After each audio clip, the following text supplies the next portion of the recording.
The ground under your feet is moving right now, about 2 to 5 centimeters a year, until it suddenly isn't. Most of the time, an earthquake looks like a complete surprise. The ground is solid for years, then in 20 seconds it wrecks highways, bridges, and entire cities. But from a geologist's point of view, nothing about it is sudden. The stress had been building for decades, sometimes centuries. Earth's outer shell is broken into about 15 tectonic plates, each crawling across the planet at roughly 2 to 5 centimeters a year. When two plates lock together at a fault, they keep trying to move, but friction holds them in place. Pressure builds up in the rock like a loaded spring. Eventually, somewhere, that spring snaps. That snap releases energy equivalent to hundreds of nuclear bombs, and it radiates out as seismic waves. Here is exactly how the Earth builds that pressure and why it has to let go.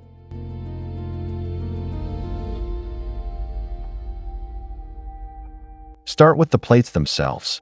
The outer layer of Earth, called the lithosphere, is about 100 kilometers thick and cracked into roughly 15 major pieces. These plates float on the softer, hotter mantle below, and they drift on slow currents of rock powered by heat from the core. The speed is almost absurdly slow, around 2 to 5 centimeters per year, about the same rate as your fingernails grow. But the masses are enormous.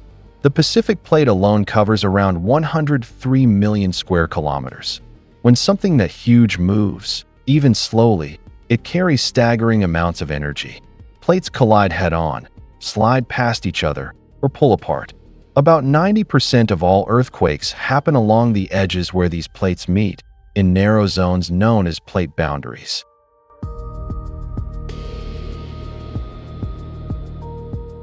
Now at friction. In theory, plates should slide past each other smoothly. In reality, their edges are rough, broken, and full of locked spots called asperities. At these locked points, the plates cannot glide. They grip each other, and the rock behind them bends. Geologists call this elastic strain. For years or decades, GPS stations can actually measure the ground deforming millimeter by millimeter around a locked fault. The rock is storing energy exactly like a stretched rubber band. The deeper the fault, the higher the pressure at depth, and the more strain the crust can store before something gives. On big subduction zones, where one plate is forced under another, stress can accumulate for centuries before release. That long silence is not peace. It is the rock loading up.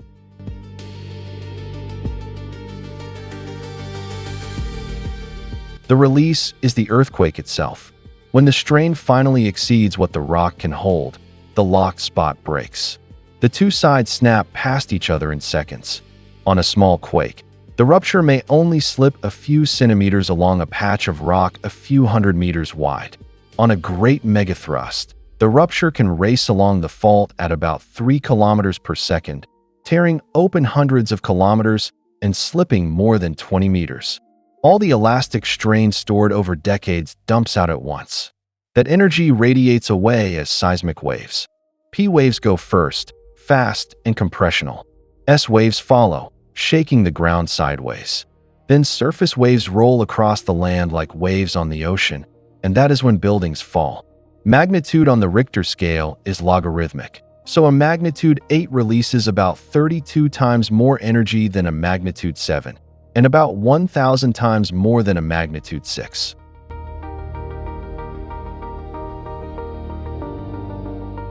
So where does this actually happen, and why does it matter? The Pacific Ring of Fire is the obvious answer. That ring of subduction zones, from Chile to Alaska to Japan to New Zealand, produces around 90% of the world's earthquakes and 80% of the largest ones. Japan alone records more than 1,500 quakes a year. The 2011 Tohoku earthquake was a magnitude 9.1 megathrust that slipped more than 50 meters in some places and moved the main island of Japan about 2.4 meters to the east. But here is the part that matters for everyone. Any fault that has been quiet for a long time is a fault still storing strain. Geologists map these silent zones and call them seismic gaps. The gap near Istanbul, the southern San Andreas, parts of the Himalayan front. They are not safe. They are loading. The ground under your feet is almost always moving. The only question is whether you live on a patch of earth where it moves smoothly or a patch where it waits and then snaps. If this changed how you think about solid ground, subscribe to Curious Science. Next up, we break down why salt melts ice and why it stops working below -21 degrees.